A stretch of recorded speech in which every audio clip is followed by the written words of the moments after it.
മുഖ്യമന്ത്രി ഡൽഹിയിൽ വെച്ച് മാധ്യമങ്ങളെ കണ്ടു. അദ്ദേഹം വളരെ കുറഞ്ഞ കാര്യങ്ങളാണ് പറഞ്ഞത്. താങ്കളുടെ എല്ലാ ആരോപണങ്ങളും തള്ളിക്കളയുന്നു. ആദ്യം തന്നെ താങ്കളുടെ ഉദ്ദേശം വ്യക്തമായിരുന്നു, പക്ഷേ സംശയം ഉണ്ടായിരുന്നു. പക്ഷേ കൃത്യമായ അന്വേഷണം നടത്തി ഏറ്റവും നല്ല അന്വേഷണ ഏജൻസി ആയിരുന്നു അന്വേഷിക്കുന്നത്. പക്ഷേ താങ്കൾ അതെല്ലാം അവഗണിച്ചുകൊണ്ടാണ് ഇപ്പോൾ പ്രസ്താവനകൾ നടത്തുന്നത് എന്നുള്ളതാണ്. അല്ല, അതിനെക്കുറിച്ച് എനിക്ക് പറയാനുള്ളത്, അതിന് DGP കുഴപ്പമില്ല. അന്വേഷണ ഉദ്യോഗസ്ഥന്മാരുടെ മുകളിൽ ഇരിക്കുന്ന ഓഫീസർമാരെ കുറ്റിയും ആ SIT ടീം 2 ADGPമാരും മറ്റു 2 ഉദ്യോഗസ്ഥരുണ്ട്. അവരെക്കുറിച്ച് എനിക്ക് വ്യക്തിപരമായിട്ട് മോശാഭിപ്രായം ഞാൻ ഇപ്പോൾ പറയുന്നില്ല. പക്ഷെ അന്വേഷണം താഴെ തലത്തിൽ നടക്കുന്നത് വളരെ മോശമാണ്.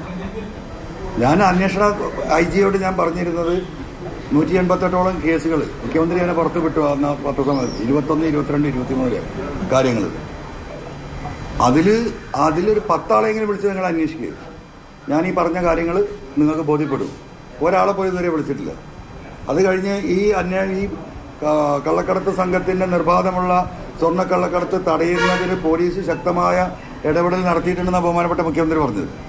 ആ ഇടപെടലിനെ തടസ്സപ്പെടുത്താൻ, സ്വർണ്ണക്കള്ളക്കടത്ത് അമ്പകുരം ഇവിടെ തുടരാൻ ഈ ആരോപണം ഉന്നയിക്കുന്ന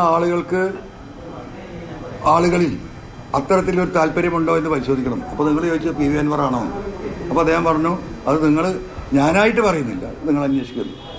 അപ്പോൾ ആ കുന്തമൻ എൻ്റെ മേലിലേക്ക് തിരിച്ചു വിട്ടുകൊണ്ടിരിക്കുകയാണ്. അതുകൊണ്ടാണ് ഈ അന്വേഷണം ഈ സ്വർണം കൊണ്ടുവന്നവരെ കണ്ടെത്തി ഇന്നലെ നിങ്ങളുടെ മുന്നിൽ കൊണ്ടുവന്നത്. ഞാൻ കഴിഞ്ഞ 4-5 മാസമായിട്ട് ഈ സ്വർണം കൊണ്ടുവന്ന കാരിയർമാരുമായി ഞാൻ ബന്ധപ്പെട്ടിരുന്നു, സംസാരിച്ചുകൊണ്ടിരുന്നു. അവരിൽ നിന്ന് കിട്ടിയ വിവരങ്ങളുടെയും സത്യമാണ് എന്ന് എനിക്ക് ബോധ്യപ്പെട്ടതാണ് പൊതുസമൂഹത്തിൽ പറഞ്ഞത്. അപ്പം മുഖ്യമന്ത്രി ഈ പറഞ്ഞതുപോലെ ADGP എഴുതി കൊടുത്തൊരു വാറോലയാണ് വായിച്ചത്. 1500 ഗ്രാമിലെ സ്വർണം പാൻറ്റും ഷെഡിയും കത്തിച്ചു കഴിഞ്ഞാൽ ഇത്രേ ബാക്കിയാവുള്ളൂ. പോലീസ് എല്ലാ പ്രൊസീജിയറും പാലിച്ചുകൊണ്ടാണ് കോടതിയിൽ കൊണ്ടു കൊടുക്കുന്നത്. അതിന് സാക്ഷികളുണ്ട്. ഇതൊക്കെ അജിത് കുമാർ എഴുതി കൊടുത്ത ആ പറയുന്ന ആ വാറോല അതല്ല സത്യം എന്ന് ഇന്നലെ ഞാൻ ബോധ്യപ്പെടുത്തി. കോടതിയിലെ കസ്റ്റംസിന്റെയും ഡോക്യുമെന്റ്സ് അടക്കം വെച്ചിട്ട് അദ്ദേഹം പറഞ്ഞതുപോലെ മുഖം മറച്ചിരുത്തി മഹത്വവൽക്കരിച്ചിരിക്കുകയല്ല ചെയ്തത്. മുഖം തുറന്ന് മനുഷ്യരോട് സംസാരിക്കുക ചെയ്തത്. കൊണ്ടുവന്ന വ്യക്തി മാത്രമല്ല, ഈ 2 കുടുംബം എയർപോർട്ടിൽ അവരെ റിസീവ് ചെയ്യാൻ പോയവരാണ്. അവർക്കുണ്ടായ അനുഭവം ഭാര്യയും ഭർത്താവും പറയുന്നു. മറ്റത് അച്ഛനും അമ്മയും അത് സാക്ഷ്യപ്പെടുത്തുന്നു. ഇതൊക്കെ ഇവിടെ തെളിവുള്ള കാര്യങ്ങളല്ലേ? അപ്പോൾ ഇപ്പം മുഖ്യമന്ത്രിക്ക് ബോധ്യപ്പെട്ടു. എന്താ ബോധ്യപ്പെട്ടത്? അൻവർ അന്യനാണ് ഇതിന്റെ പിന്നിൽ. അതല്ല അദ്ദേഹം പറഞ്ഞതിന്റെ ആകെ രത്ന ചുരുക്കം. ആയിക്കോട്ടെ, ഞാൻ ബഹുമാനപ്പെട്ട മുഖ്യമന്ത്രിയും പാർട്ടിയോട് ഇപ്പോൾ പറയുന്നു, ആവശ്യപ്പെടുന്നു, സിറ്റിംഗ് ജഡ്ജിയെ കൊണ്ട് അന്വേഷിപ്പിക്കണം ഹൈക്കോടതിയിൽ. ഞാൻ തിങ്കളാഴ്ച ഹൈക്കോടതിയെ സമീപിക്കാൻ പോവുകയാണ്.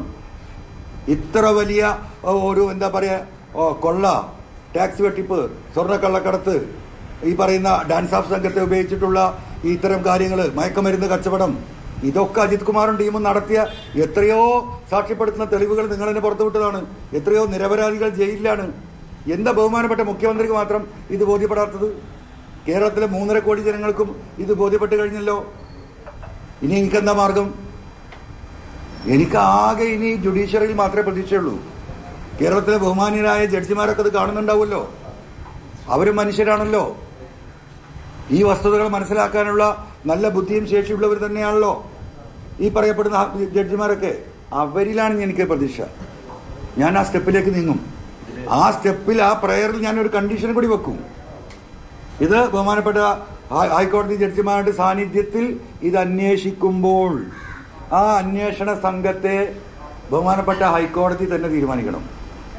കേരളത്തിലെ സത്യസന്ധരായ റെക്കോർഡുള്ള IPS തുടങ്ങി താഴേക്കട വരെയുള്ള സത്യസന്ധരമായ പോലീസ് ഓഫീസേഴ്സിനെ ബഹുമാനപ്പെട്ട ഹൈക്കോടതിക്ക് അത് കണ്ടെത്താൻ സാധിക്കും. അവരൊരു ടീമുണ്ടാക്കണം. എൻ്റെ പ്രയർ അതായിരിക്കും. സർക്കാരിനോട് ആവശ്യപ്പെടുകയല്ല, കോടതിക്ക് നിയമപരമായിട്ട് ഈ വിഷയത്തിൽ ഒരു ഇൻവെസ്റ്റിഗേഷൻ ടീമിൽ ആരൊക്കെ ഉണ്ടാകണമെന്ന് പറയാൻ നിയമപരമായി അധികാരമുണ്ടെങ്കിൽ ബഹുമാനപ്പെട്ട കോടതി അങ്ങനെ ചെയ്യണമെന്ന് ഈ നാട്ടിലൊരു സാധാരണ പൗരൻ എന്ന നിലക്ക് ഞാൻ റിക്വസ്റ്റ് നടത്തും. അതിന് നിയമ തടസ്സമില്ലെങ്കിൽ ബഹുമാനപ്പെട്ട കോടതി അത് ചെയ്യട്ടെ. PV Anwarന്റെ പങ്ക് അന്വേഷിക്കട്ടെ മുഖ്യമന്ത്രി പറഞ്ഞത്. ആ അന്വേഷണ സംഘം PV Anwar ഇതിന്റെ പിന്നിൽ പ്രവർത്തിക്കുന്നവരാണോ? ഇവരെ സ്വാധീനിച്ചുകൊണ്ടാണോ ഈ പറയിപ്പിച്ചത്? ഈ 188 ആളെയും ആ അന്വേഷണ സംഘം വിളിച്ച് അന്വേഷിക്കട്ടെ. ഇതൊരു പ്രപഞ്ച സത്യമല്ലേ? അപ്പൊ അത് പുറത്തു വരട്ടെ. അത്രയാ കാര്യത്തെക്കുറിച്ച്